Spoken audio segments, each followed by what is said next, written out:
Hi all, welcome back to my channel నండి Telugu vlogs. ఎలా ఉన్నారు అందరూ? నేనైతే చాలా బాగున్నాను. మీరు ఎలా ఉండేది కమెంట్ చేయండి. And outside food stop చేసేసారా లేదో కూడా చెప్పండి. నేను ప్రతిరోజు వీడియోలో గుర్తు చేస్తూనే ఉంటాను.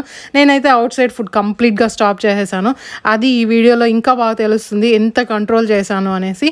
నేను మామూలుగా డైట్ చేసేటప్పుడు ఏం చేస్తానంటే మార్నింగ్ లేస్తూనే ఫస్ట్ వాటర్ తాగుతాను. అంటే బ్రష్ చేసుకున్న తర్వాత ఫ్రెష్ అప్ అయ్యాక కొద్దిగా వాటర్ తాగుతాను. తర్వాత వర్కౌట్స్ చేసేకి ఒక హాఫ్ అన్ అవర్ ముందు హెల్తీ డ్రింక్ తీసుకుంటాను. తర్వాత వర్కౌట్స్ చేస్తాను. వర్కౌట్స్ కూడా ఎలా అంటే నైట్ నేను నిద్రని బట్టే బేస్ అయి ఉంటుంది. నిద్ర లేకుండా వర్కౌట్స్ చేసామనుకోండి జాయింట్ పెయిన్స్ అలా వస్తుంది, సైడ్ ఎఫెక్ట్స్ ఉంటుంది. బాగా 8 hours స్లీప్ ఉండాలి. మనకి తెలుస్తుంది అనమాట, ఓకే మనం స్ట్రాంగ్గా ఉన్నాము, వర్కౌట్స్ చేయొచ్చు అనేసి. కొందరు ఎంత టైం చేయాలి అని అడుగుతున్నారు. అందరికీ ఒకే టైం లాగా ఉండదు. మీరు ఇదే ఫస్ట్ టైం అంటే లాస్ట్ 2 years నుంచి చేయలేదు, ఇదే ఫస్ట్ టైం ఈరోజు చేస్తున్నానంటే అది స్లోగా ఇంక్రీజ్ చేసుకోండి. ఫస్ట్ వాకింగ్ చేయండి, తర్వాత వార్మప్స్ చేయండి, కార్డియో చేయండి, స్లోగా ఇంక్రీజ్ చేసుకోండి టైంని. మ్యాక్సిమం ఎంత చేయొచ్చు అంటే అది మళ్ళీ మీ రొటీన్ మీద మీ ఎనర్జీ మీదే బేస్ అయి ఉంటుంది. నేనైతే మ్యాక్సిమం 2 hours వరకు చేసేదాన్ని. 2 hours కంటిన్యూగా కాదనమాట, మార్నింగ్ 1 hour ఈవినింగ్ 1 hour అలా చేసేదాన్ని. అలా వర్కౌట్స్ చేయడానికి కూడా నేను బాగా నిద్రపోయి మంచి ఫుడ్ తీసుకునేదాన్ని. మనకి జాయింట్ పెయిన్స్ అలా అంతా ఉండకుండా చూసుకోవాలి. మళ్ళీ ఆల్రెడీ వెయిట్ రెడ్యూస్ అయ్యేదే హెల్త్ ఇష్యూస్ ఉండే వాటిని రెడ్యూస్ చేసుకోవడానికి, కొత్త హెల్త్ ఇష్యూస్ తెచ్చుకోవడానికి కాదు. అందుకని అవన్నీ చూసుకొని చేసుకోవాలి. అందరికీ ఒకేలాగా ఉండదు అనమాట. ముందైతే నేను అలా రొటీన్ ఫాలో చేసేదాన్ని. హెల్తీ డ్రింక్ తీసుకొని తర్వాత వర్కౌట్స్ చేసేదాన్ని. తర్వాత బ్రేక్ఫాస్ట్కి ఆఫ్టర్నూన్ లంచ్కి మిడిల్లో ఏదో ఒక స్నాక్. మళ్ళీ ఈవినింగ్ వచ్చేసి ఒక 7కి అలా ఆ టైం లోపలే నేను నా డిన్నర్ని ఫినిష్ చేసేదాన్ని. అప్పుడు ఇంటర్మీడియట్ ఫాస్టింగ్ చేసేదాన్ని. ఇప్పుడు అలా ఫాస్టింగ్ చేయలేను, ఫీడింగ్ చేస్తున్నాను కాబట్టి ఇంటర్మీడియట్ ఫాస్టింగ్ అంతా లేదు, టైమింగ్తో ఎంత పని లేదనమాట.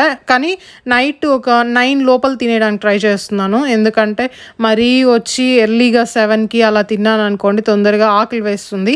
ఫీడింగ్ చేస్తున్నాను కాబట్టి. ఫీడింగ్ లేకపోయింటే నేను కంపల్సరీ వచ్చి ఇంటర్మీడియట్ ఫాస్టింగ్ చేసింటాను. ఇంటర్మీడియట్ ఫాస్టింగ్లో బెస్ట్ రిజల్ట్స్ ఉంటుంది. ఎవరైనా మీరు ఆ డైట్ చేయాలి అనుకుంటే ఓల్డ్ వీడియోస్ ఉన్నాయి, ఒకసారి ఫాలో చేయండి. ఈరోజైతే నాకు కొంచెం నా రొటీన్ సెట్ అయింది. మార్నింగ్ లేస్తూనే హెల్తీ డ్రింక్ తీసుకున్నాను. ఈ వీడియోలో చూపించాను కదా, ఆ డ్రింక్ వచ్చి మనకి పీరియడ్స్ రెగ్యులర్గా రావడానికి హెల్ప్ అవుతుంది. నెక్స్ట్ డైజెషన్ కూడా మంచిది, వెయిట్ రెడ్యూస్ అవ్వడానికి కూడా బాగా హెల్ప్ అవుతుంది. ఎప్పుడు కానీ తిన్న వెంటనే కానీ లేదా ఏదైనా డ్రింక్ తీసుకున్న వెంటనే వర్కౌట్స్ చేయొద్దండి. At least 30 minutes to 1 hour gap ఇవ్వండి. ఇంకొన్ని కమెంట్స్ వచ్చి మీరు చేసే వర్కౌట్స్ కూడా క్లియర్గా పెట్టండి, మేము అవే చేస్తాము అనేసి అడుగుతున్నారు. నేను వర్కౌట్స్ క్లియర్గా నాకు టైం ఉన్నప్పుడైతే వేస్తాను, చూపిస్తాను వీడియోస్లో. కొన్ని టైమ్స్ నేను క్లియర్గా ఏమేమి వర్కౌట్స్ చేస్తున్నాను అని చూపించలేకపోవచ్చు. అప్పుడు మీరు ఏం చేస్తారంటే నా ఓల్డ్ వీడియోస్ వర్కౌట్స్ వీడియోస్ అన్నీ పెట్టాను. పీసీ వాళ్ళకి, నెక్స్ట్ వచ్చేసి పర్టికులర్గా టమ్మీ రెడ్యూస్ అవ్వడానికి, ఆర్మ్స్ రెడ్యూస్ అవ్వడానికి ఇలా డిఫరెంట్ వీడియోస్ అన్నీ పెట్టాను. మీరు ఆ వీడియోస్ ఫాలో అయినా కూడా సరిపోతుంది. నేను సేమ్ ఆ ఎక్సర్సైజే మళ్ళీ రిపీటెడ్గా చేస్తూ ఉన్నాను. ముందు రోజు నైట్ బాగా స్లీప్ ఉన్నింది, కొంచెం పిల్లలు కూడా డిస్టర్బ్ చేయలేదు, బాగా నిద్రపోయాను, బాగా తిన్నాను, కొంచెం ఎనర్జీ ఉన్నట్లు అనిపించింది. అందుకే నేను కొద్దిసేపు యోగా చేశాను. కొద్దిగా టమ్మీ రెడ్యూస్ అవ్వడానికి కూడా చేస్తున్నాను అనమాట. నాకు స్టిచెస్ దగ్గర C-section అయింది, కానీ స్టిచెస్ దగ్గర ఏం పెయిన్ లేదు, ఫుల్ రికవర్ అయ్యాను. అందుకే నేను టమ్మీ ఎక్సర్సైజ్ చేస్తున్నాను.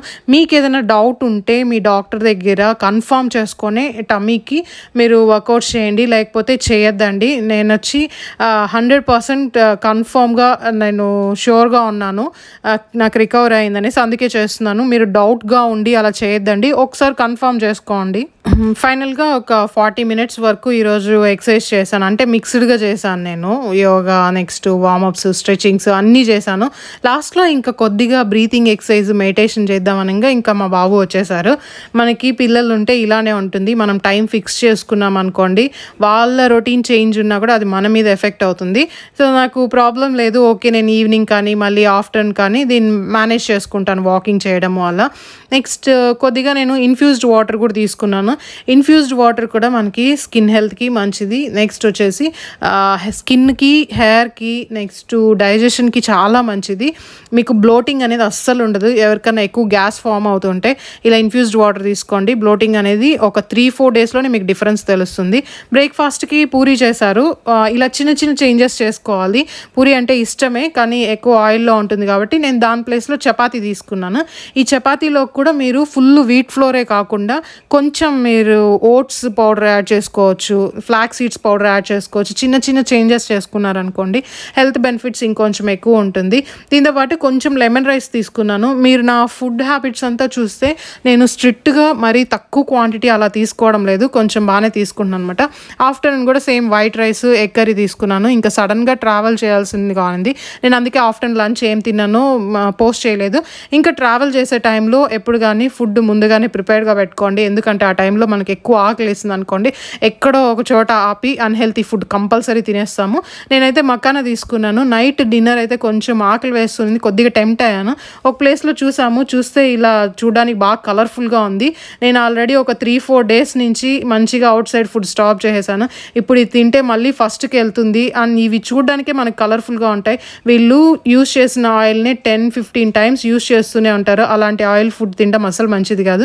సో కొద్దిగా కంట్రోల్ చేసుకొని ఇంటికి వచ్చేసాను. ఇంకా ఇంట్లో చపాతీ, క్యాప్సికమ్ కర్రీ అది ఉంది, అలా వేసుకొని తిన్నాను. ఇన్ కేస్ మీరు ఆకలికి ఉండలేకపోతే బాక్స్ క్యారీ చేయండి, లేదా బయట అవుట్ సైడ్ తింటున్నామంటే ఆయిల్ ఫుడ్ అస్సలు తీసుకోవద్దండి. చపాతీ కానీ లేకపోతే ఫ్రూట్స్ ఇంకా బెస్ట్ ఆప్షన్ అనమాట. ఫ్రూట్ జ్యూసెస్ వల్ల ఇలా మనం మేనేజ్ చేసుకుంటూ ఉన్నాం అనుకోండి, మనం రిజల్ట్స్ కోసం అంటే వెయిట్ తగ్గామా లేదా అని చెక్ చేసుకోవాల్సిన అవసరం లేదు. ఇంతే ఈరోజు వీడియో. మీకు ఏమన్నా కొద్దిగా మోటివేషనల్గా ఉంది, యూస్ఫుల్గా ఉంది అంటే కమెంట్ చేయండి. మీ సరౌండింగ్స్లో కూడా ఎవరైనా వెయిట్ రెడ్యూస్ అవ్వాలి, హెల్తీగా వెయిట్ రెడ్యూస్ అవ్వాలి అనుకునే వాళ్ళకి ఈ వీడియోస్ షేర్ చేయండి, వాళ్ళకి కూడా యూస్ఫుల్గా ఉంటుంది. మీకు ఈ వీడియో నచ్చినట్లయితే కనుక లైక్ అండ్ సబ్స్క్రైబ్. మళ్ళీ ఇంకొక మంచి వీడియోతో కలుద్దాం. Till then take care, bye.